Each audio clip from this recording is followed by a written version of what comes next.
Hello and thanks for joining us for today's video. We just want to remind you that we're still releasing new episodes of our podcast, Into the Killing. You can find it on Spotify, Apple Podcasts, Stitcher, and anywhere you find great podcasts. We also have a second channel called Paranormally Listed, where we feature paranormal stories like encounters with cryptids, hauntings, and UFO sightings. We'll have a link to that channel at the end of this video. Just before we start today's video, I'm excited to bring you a word from our sponsor, Storyton Hall. Is there any better setting for a good story or a game than a creepy and possibly haunted mansion? That's where Storyton Hall, an incredible, fun, free-to-play match-3 puzzle game takes place. In the game, which is available on iOS and Android mobile devices, you uncover the secrets hidden within the mansion. The noble Green family inherited the mansion, and you play as the youngest daughter, Jane. You help her solve puzzles and go through the story filled with love, humor, mystery, fascinating characters, and wild plot twists. As you make your way through the game, you get to decorate the mansion to your liking. Plus, you get to go through majestic balls where characters dress up in costumes and have matching jewelry and hairstyles. I heard that the ghost of the former owner's daughter haunts the estate. She wanted to marry someone, but her parents forbade it. She was supposed to run away with her lover, but he never came to get her, so she ended up taking her own life in the mansion and haunts it to this day, still waiting for her lost love. Is my story true or not? You'll have to play the game to find out. I love Storyton Hall because the puzzles are a lot of fun. They are difficult enough to be challenging, but they aren't impossible. I find the puzzles addicting. I keep saying to myself, I'll stop after the next puzzle. Next thing I know, an hour's gone by. I think you'll really like Storyton Hall, and now is a great time to check it out. Install the game using my link in the description, or scan the QR code on the screen to get a bonus for new players. Infinite lives for 6 hours. So please check out Storyton Hall, because you'll be supporting Criminally Listed in the process. Number 3. Daniel McClendon. In December 1991, 26-year-old Jonathan Brush from Bartlett, Tennessee, was vacationing at a resort near Destin, which is in the Florida Panhandle. During his trip, he befriended a 24-year-old local man named Daniel McClendon. McClendon worked at a drive-in barbecue restaurant. On December 27, 1991, the two men were driving, and they came across 33-year-old hitchhiker Sarah Ray Barbie. The men took Barbie back to the apartment where Brush was staying, which was on the 11th floor of the resort. The trio drank beer for most of the night. Around 4 a.m., Brush and McClendon got into a fight over who was going to have sex with Barbie first. They started punching each other, then they moved to an open-air corridor. Barbie stayed in the apartment and kept drinking beer and watching TV. Out in the corridor, Brush and McClendon continued to fight. Then, with one hand, Brush grabbed McClendon's crotch, and with the other hand, he grabbed his shoulder, and then tossed him over the corridor wall. 24-year-old Daniel McClendon fell 120 feet to his death. Brush came back into the apartment, and Barbie asked if McClendon had jumped. Brush said that he threw him.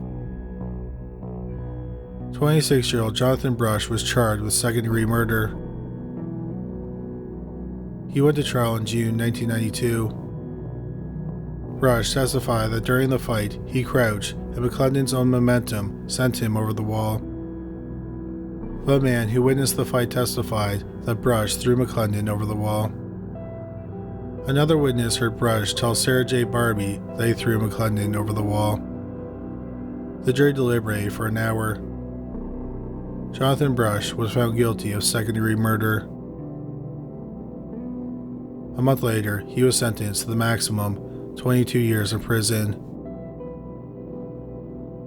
He was paroled in January 2003 after serving 10.5 years in prison. Number 2. Angel Ariel Escalante Perez.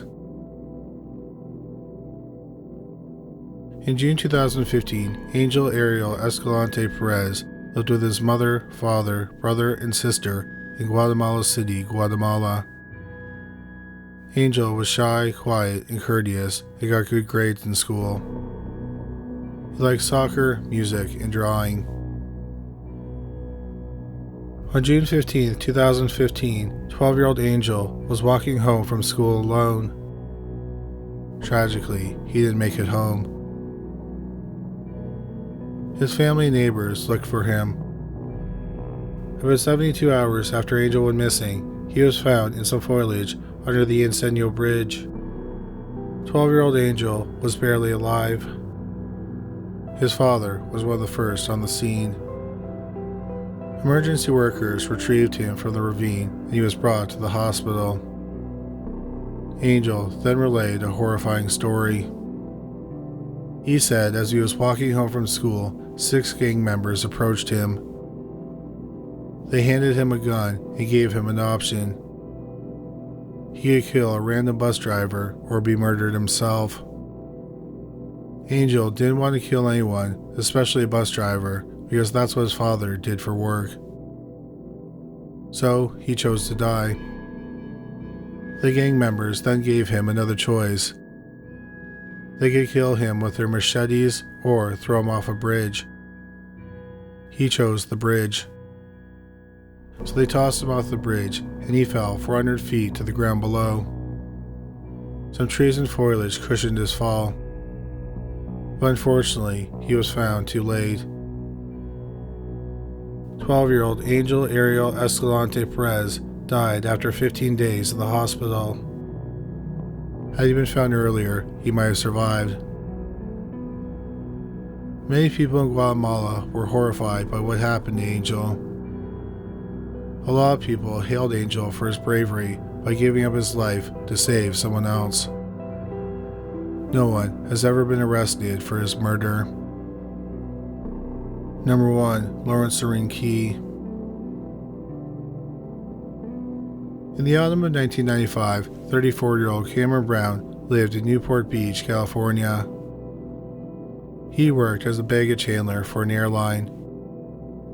Brown was an avid outdoorsman who liked camping, riding dirt bikes, and mountain climbing.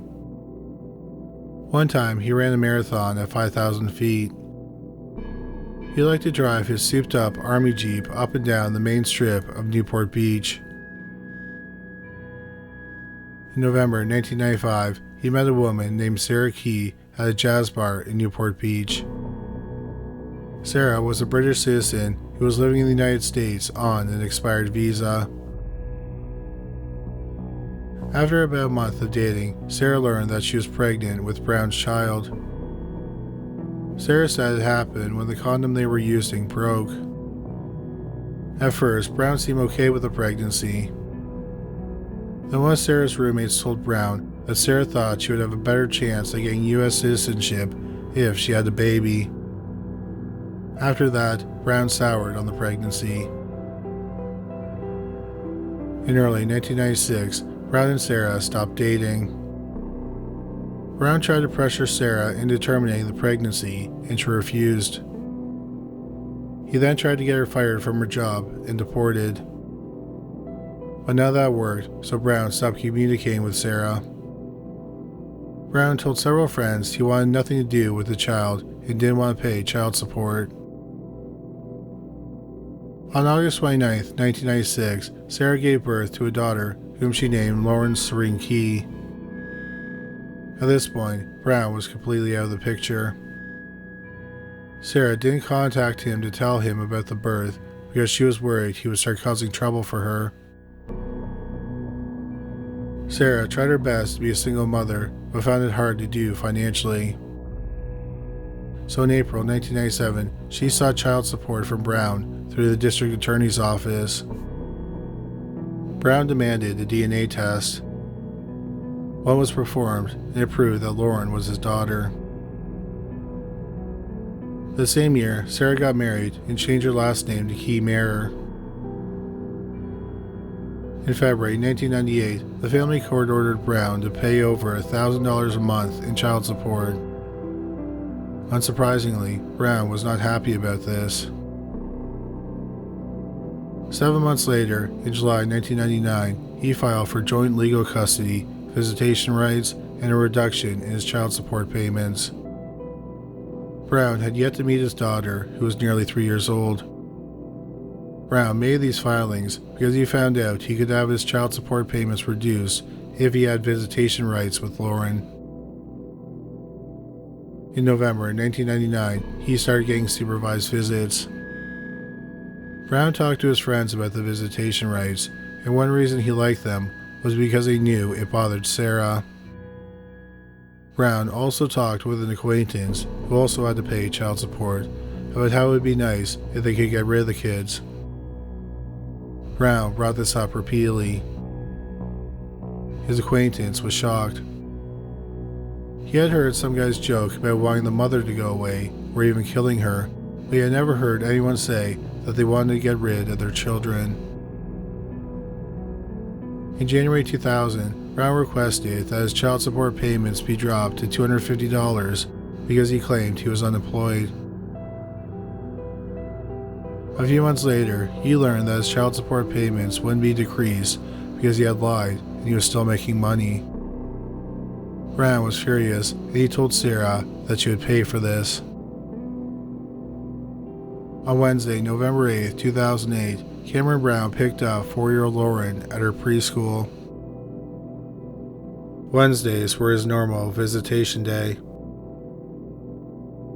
He took her to a beach in Rancho Palos Verdes, California. Several people saw them walking on a trail that led to Inspiration Point. Inspiration Point is a 120-foot rocky cliff that overlooks the Pacific Ocean. Several people remember them because none of them had remembered seeing a child on the trail before. Once they reached the cliff, Brown and Lauren were alone. Then Brown started calling out to see if someone had a cell phone. He said that his daughter had fallen or slipped down the cliff. A man let Brown use his phone and Brown called 911. The man thought that Brown was oddly calm. He actually thought that the whole thing might be a ruse to steal his phone. After hanging up, Brown handed the phone back to the man and then made his way to the bottom of the cliff. Firefighters and paramedics arrived on the scene. When they got there, Brown led them to Lauren's body, which was on a picnic table. 4-year-old Lauren was pronounced dead at the scene. Brown told the fire captain that Lauren had been throwing rocks off the cliff. He turned around for a minute, and then when he looked back, she was gone. After calling 911, he went down and found her floating in the water. He pulled her out of the water and performed CPR. The fire captain noticed several odd things about Brown. First, he said he performed CPR, but he had no biological material, like blood, on his facial hair. Secondly, he was calm and casual. The fire captain had never encountered a parent who lost a child who acted this way. Other people on the scene, including 2 detectives, also noticed that Brown acted strangely calm. They also wondered why Brown brought a young child to such a dangerous place. Nevertheless, the police let Cameron Brown leave that day. But they did continue to investigate. The police checked the cliff, and there were no scuff marks or signs someone had slipped down the cliff. The cliff was sloped down, so Lauren would have slid down and then fallen. Lauren's body also showed no signs of slipping down the cliff. There were no scrape marks or cuts on her body. The medical examiner believed that she didn't accidentally slip or fall. Instead, it appeared she was thrown off the cliff. The police thought that Brown would have no physical problems tossing her because he had worked as a baggage handler for an airline. Lauren weighed about 40 pounds, and Brown frequently handled baggage that was 50 pounds. The investigation lasted for 3 years.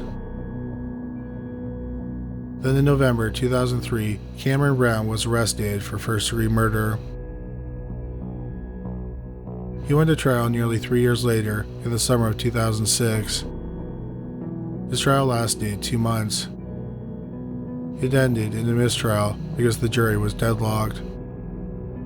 2 jurors voted to convict him of first-degree murder, 8 voted for second-degree murder, and 2 thought he was guilty of manslaughter. Brown went to trial for a second time in July 2009. This trial lasted a month and a half. Then the jury deliberated for several weeks.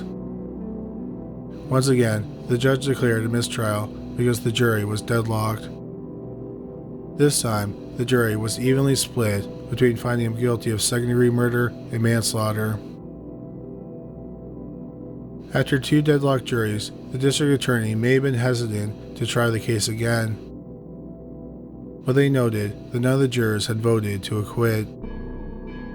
So Cameron Brown went to trial again in the spring of 2015, about 15 years after his daughter's death. The trial lasted 6 weeks. This time, the jury deliberated for a day.